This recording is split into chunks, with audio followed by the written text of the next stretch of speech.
Hello everyone and welcome back to the Lunar Observer in-depth catch-up, where we're catching up on the media of Ratchet and Clank stuff. We have now transitioned into the game. This should be part 4? I don't know, just look at the title. It'll say what the correct part number is. And yeah, before we get into the actual March media blowout bonanza, we're going to be covering some of the game-related stuff that was also revealed in that time. And the first image we have here is of Ratchet fighting on Veldin. You can see that there are these grey toad characters who are very much a reference to the horny toads from... No, not that kind of horny, you sicko. Horned as in they've got horns on them. Thank you.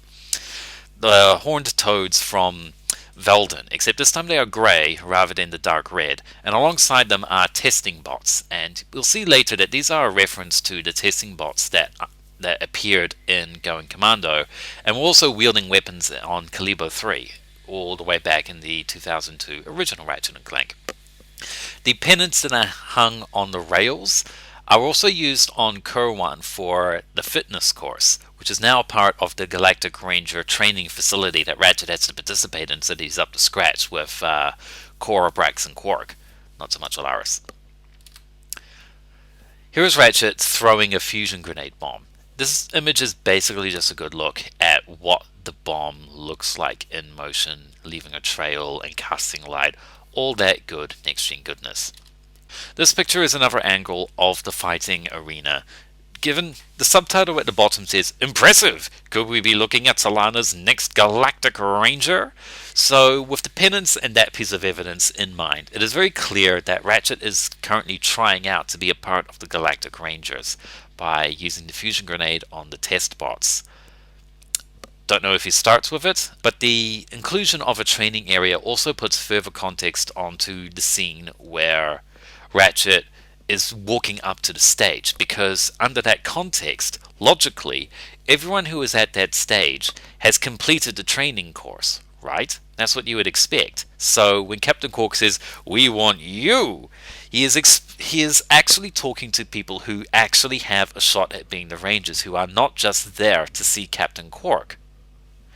And that also adds further context to when Ratchet is rejected, because he has completed the course. He has proven that he is worthy of becoming the next Galactic Ranger, and this commentator says so. You know, people who complete this course might actually have a shot at becoming a Ranger. So when Captain Quark tells him, "You don't have what it takes," then that is even more crushing for Ratchet, because he, by all rights, from the training course, he has everything, really. And he is still rejected, so no wonder he's bummed out. Now, this is a picture that I found on Insomniac's Twitter account. It is a view of Ratchet looking out over Veldin. And the location of this is a little bit ambiguous, but I personally believe that this is the entrance to Grimroth's garage, or at least the rear exit, because the view out here is different from when Ratchet speeds off in that blue speeder ship with the Dr. Croyd lookalike. There's a lot more rocky background. If you look into the background, actually, you can see two very interesting items. You can see an airship, which is the ever-recurring airship that first appeared in the 2006 E3 tech demo for Tools of Destruction to show what Ratchet looks like on PlayStation 3. And just past that, you can actually see the top of the Galactic Ranger stage. This is the stage that we've seen in movie footage where Quark, Brax, and Alaris show up, and Captain Quark is all like, "We want you!" So, in my opinion, this is Ratchet starting to make his way over to the Ranger stage, and thus this would also be the beginning of him making his way over to the training course, assuming that he does that before he gets to the stage, of course, rather than afterwards.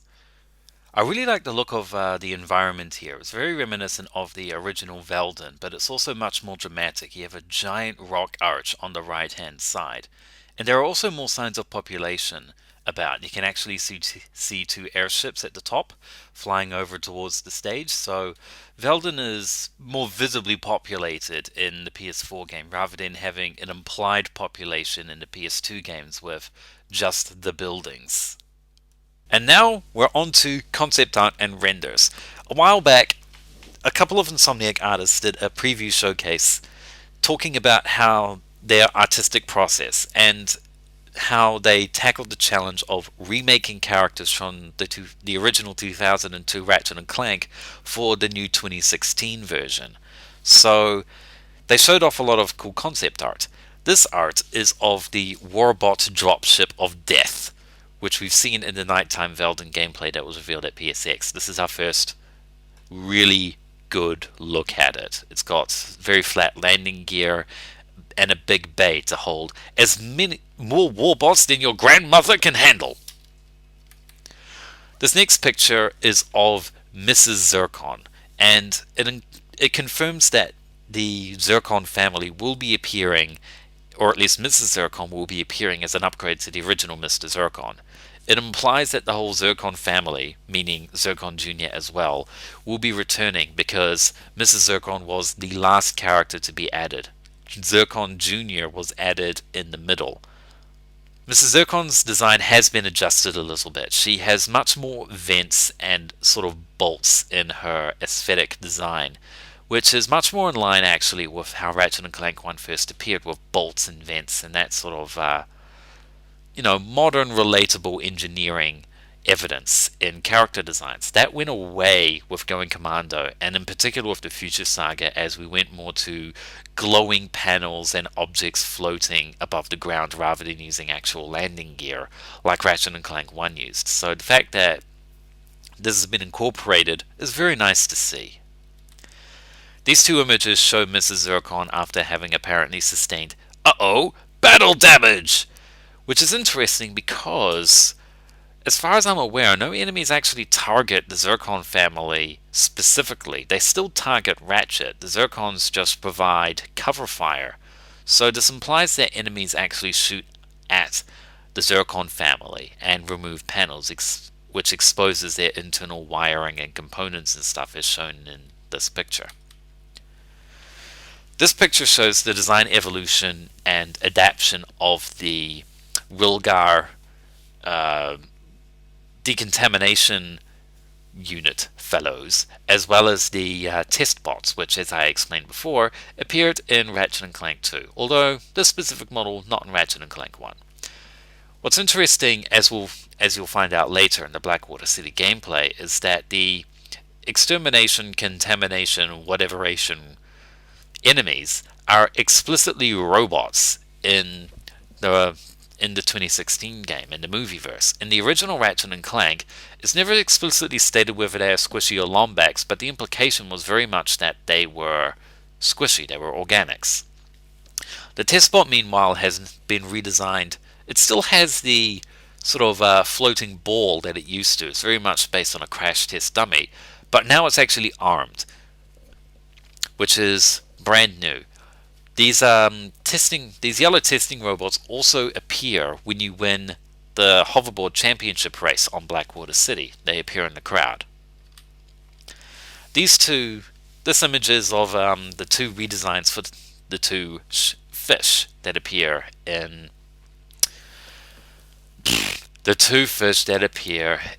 Ratchet and Clank PS4. I should know this by now. So they have a much more chiseled design that is still very clearly influenced by the old designs. What's interesting is the concept art for the Pokitaru Spike Fish, because in the corner of its concept art drawing for the redesign, you can see the head of a blarg. And that is interesting because the blarg themselves have very fish-like qualities.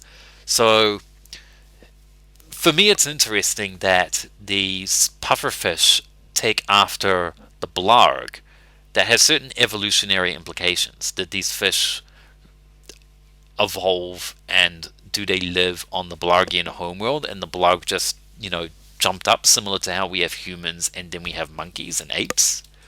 Who knows? These images are for the redesign of the BTS. I don't really know what to call them. I always called them crabs. They appear on more worlds than just BTS though. We've seen them on Gaspar, for example. They've been given a much more, again, chiseled creature box style design. with more exaggerated features like an even bigger jaw, more teeth, and their back is now much more plated. On the right hand side you can see what appears to be a much more alien, almost aquatic version of the same design. This is something that happens a couple of times in game development. It's what's known as a palette swap, which is so named after games like Street Fighter, the most prominent example being Ken being a palette swap of Ryu. He's Ryu with blonde hair instead of black hair and red gi instead of white gi. This is under the same idea, so that Insomniac can use the same character rig, but just apply a different model over the rig. That saves design time, as well as, I would imagine, the time that it would take to animate the character, for example. These next two redesigns are also for Blackwater City Elements. They are for the decontamination tank and the, what was it called? The brand new Z3000? 4000? Z3 9000? I forgot the name. The hoverboard from Ratchet & Clank 1. The picture render that is used actually, sort of stage 2 in the hoverboard collage, is actually the hoverboard upside down. But the redesign still follows the same aesthetics of the original. It has the two wings sticking out, and it has the two circular pads for which you would put your feet with two rocket boosters underneath. What's different is that the rockets actually have brackets to hold, the wings have brackets to hold rockets in, and the rockets are for boost. But I have seen pictures of, as we'll get to when we cover Blackwater City as part of the March Madness Blowout Bonanza, the rockets aren't always there, and I think that they are included for when you unlock boost capabilities, although how or why I'm unsure. Now, as for the tank, if you look on the end of the nozzle for the tank and compare it to the design of the brand new decontamination foot soldier, on the end of the tank nozzle you can actually see the same decontamination unit emblem on it. It's sort of the red spiky looking one. So yeah, just sort of a unification of their designs.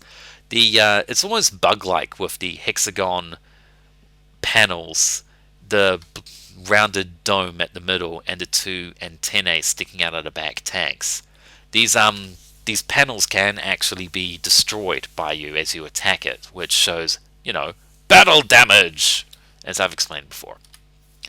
This picture shows the development of the Blarg, and their base design is very much modeled after the Blarg Trooper that appeared so often, occasionally in Ratchet & Clank 1, most notably on Eudora and Hoven, and a little bit on Gimlick base. They are much more fish-like, and the design is now less from a, something you should be wary of Commando, to being a much more nerdy, scrawny, you could smack him with a wrench and defeat him in one hit kind of design. The two images on the right hand side show the specific evolutionary branch for the brain scientist, who we have seen before in the Gaspar gameplay. He has a tunic and he has a Big Al style visor headband on the top of his head, and of course a lab coat. Although I believe I just called that a tunic a second ago. This image was very confusing for a lot of people because this initially looks like a design for a redesign of Skid McMarx's Agent. But it doesn't look at all like the Agent. It looks like a very different design. It doesn't have the spiked back of the head as we've seen in previous looks. And as shown in cutscenes, which we will get to later, blah blah blah blah blah, this is not Skid's Agent. This is actually a prisoner. You can see that they've, in the concept art, that Insomniac have looked through designs for, prison garb, boots, and what looks to be a picture of the Thing, I think? Yeah, I think that's the Thing, for the chiseled look on the guy's head. The plating and whatnot. And in this final image you can see, I believe this is artwork from the inside of the fish tank that we've seen before in the train section for Metropolis. I'm not sure why this particular piece of concept art was made, but it makes for a very cool wallpaper. And that wraps up this section of the Lunar Observer in depth. I'll see you next time for part 4. 5. Yes, part 5 of the in-depth. Either click the annotation in the top right corner or just wait for the playlist to expire, and I'll see you after the jump.